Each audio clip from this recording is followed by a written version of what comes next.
LT Uttarakhand pedagogy के इस lecture series में आज हम लोग व्यक्तिक विभेद या इंडिविजुअल डिफरेंसेस की बात करेंगे। तो चलिए स्टार्ट करते हैं।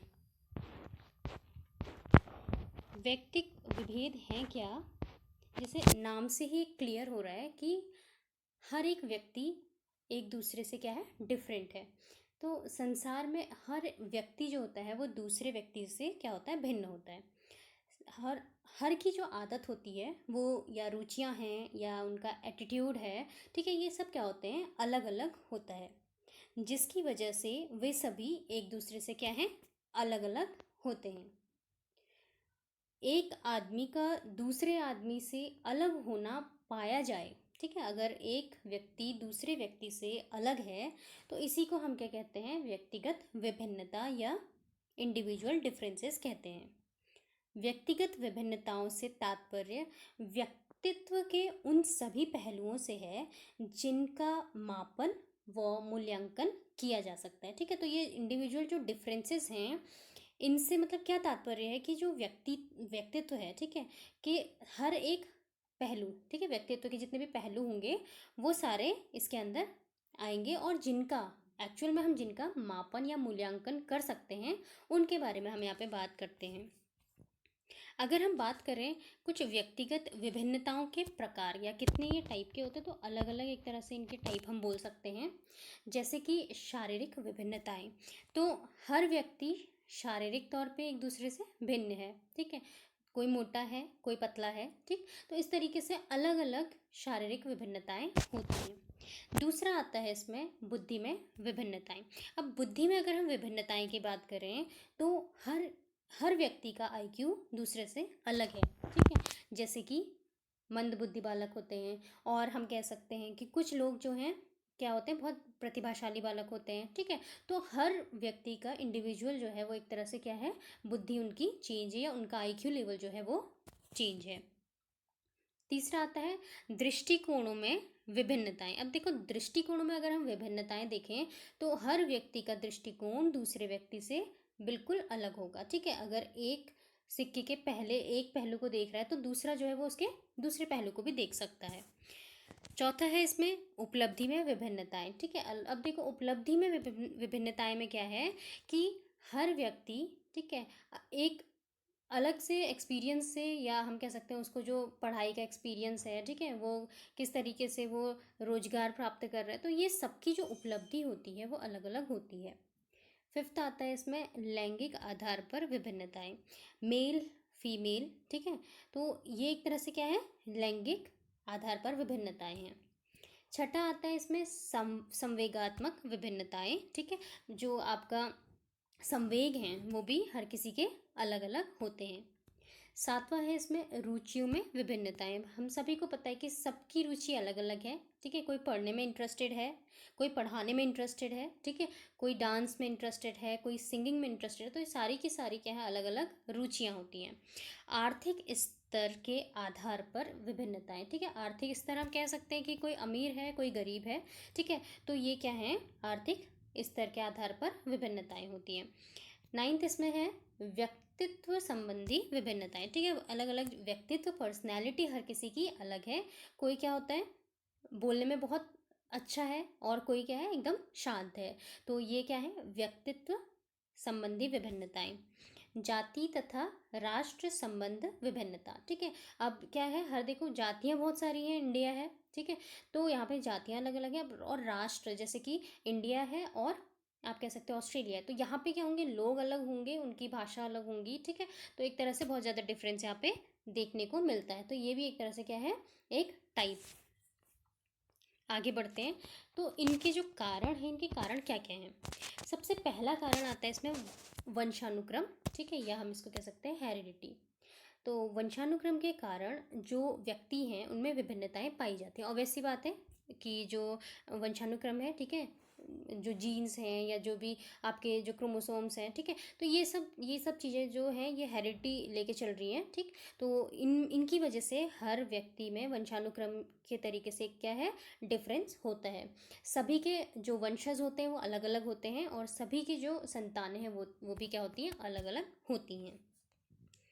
फिर आता है वातावरण। ठीक है। तो वातावरण में क्या है कि वातावरण के कारण सभी बच्चों में विभिन्नताएं पाई जाती हैं। सब सब क्या है, एक तरह से उनका एनवायरनमेंट अलग अलग है, ठीक है। और हम कह सकते हैं अगर किसी के घर का वातावरण सकारात्मक होता है, ठीक है, पॉजिटिव, अगर किसी की फैमिली का एनवायरनमेंट है तो उसका विकास भी अच्छा होता है। और यदि वातावरण नेगेटिव है तो उसका विकास अच्छा नहीं होगा, ठीक है। तो ये क्या है, एक तरह से मतलब परिवार के वातावरण पे भी बहुत ज़्यादा एक तरह से क्या करता है, मैटर करता है कि बच्चा क्या है, किस तरीके से उसका विकास हो रहा है, या किस वातावरण में वो रह रहा है, और कहाँ पे नेगेटिव एक तरह से वो विकास जहाँ पे अच्छा उसका नहीं हो पा रहा है। नेक्स्ट आता है जाति और राष्ट्र का प्रभाव, ठीक है। तो विभिन्न जातियों के लोगों में विभिन्नता पाई जाती है। अब जो अलग अलग जातियों के लोग होंगे उनमें भी विभिन्नताएं पाई जाती हैं। जाति के अनुसार हम कह सकते हैं कि क्या है, काम करने के तरीके हैं, या व्यवसाय या नौकरियां आदि भी, उनमें भी थोड़ा डिफरेंस पाया जाता है। और अगर हम राष्ट्र की बात करें तो राष्ट्र के अनुसार जो जो भी व्यक्ति हैं उनमें भाषा का विकास, ठीक है, सामाजिक विकास अलग होगा। इंडिया में रहने वाला अलग कुछ खाना खा रहा है, अमेरिका में रहने वाला कुछ अलग खाना खा रहा है। तो ये एक तरह से क्या है, जो हम कह सकते हैं इसको कि जो जाति और राष्ट्र के जो भी लोग हैं उनमें डिफरेंस पाया जाता है, ठीक है। व्यक्तिगत विभिन्नताएं एक तरह से इनका ये भी एक कारण है। फिर आता है लैंगिक विभिन्नताएं। अब हमें पता है, ठीक है, कि स्त्री जो है वो पुरुष में उनका जो विकास है वो दोनों का अलग अलग क्रम से होता है, ठीक, जिसकी वजह से जो लैंगिक विभिन्नताएं पाई जाती हैं, ठीक है। मेल का जो एक तरह से डेवलपमेंट है वो एक अलग तरीके से हो रहा है, ठीक है, और जो फीमेल है उसका डेवलपमेंट अलग तरीके से हो रहा है। तो ये क्या है, लैंगिक विभिन्नताएं होती हैं। आयु तथा बुद्धि। कोई भी दो समान आयु के अगर बच्चे हैं, ठीक है, उनका विकास, ठीक, उन बच्चों के जो विकास में उनमें क्या होगा, अलग अलग, यानी कि उनमें डिफरेंसेस पाए जाएंगे। एक का विकास क्रम दूसरे से अलग पाया जाता है, और इनकी जो आईक्यू लेवल होगा वो भी हर किसी का अपना अपना है, ठीक। फिर आता है परिपक्वता।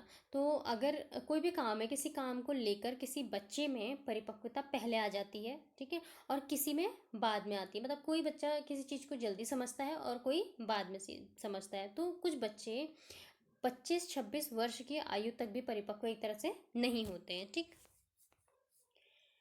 नेक्स्ट आता है व्यक्तिक विभिन्नता के अध्ययन की विधियां। अब अलग अलग कुछ विधियां इसमें एक तरह से इसको अध्ययन करने के लिए यूज़ की जाती हैं, जिसमें से पहला है बुद्धि परीक्षण।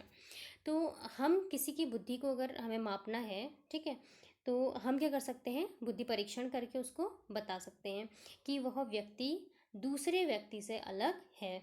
बुद्धि लब्धि को निकालने के लिए बहुत सारे परीक्षण हुए हैं, ठीक है। तो अलग अलग परीक्षण किए जाते हैं, जैसे बिन्नी का परीक्षण है, ठीक है। तो इस तरीके से बहुत सारे अलग अलग बुद्धि परीक्षण यूज़ किए जाते हैं, तो जिनको हम जो आपका बुद्धि वाला पोर्शन होगा उसमें हम लोग कवर करेंगे। नेक्स्ट आता है आपका अभिक्षमता परीक्षण। देखो, अभिक्षमता परीक्षण लेकर हम क्या कर सकते हैं, जो इंडिविजुअल डिफरेंसेस हैं उनको निकाल सकते हैं।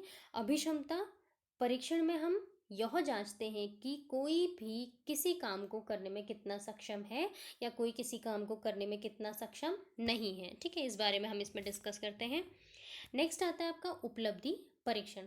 देखो, उपलब्धि परीक्षण क्या है, बच्चे में अलग अलग शैक्षिक उपलब्धता पाई जाती है। अब जो बच्चा है उसमें अलग अलग शैक्षिक उपलब्धि होंगी, ठीक है।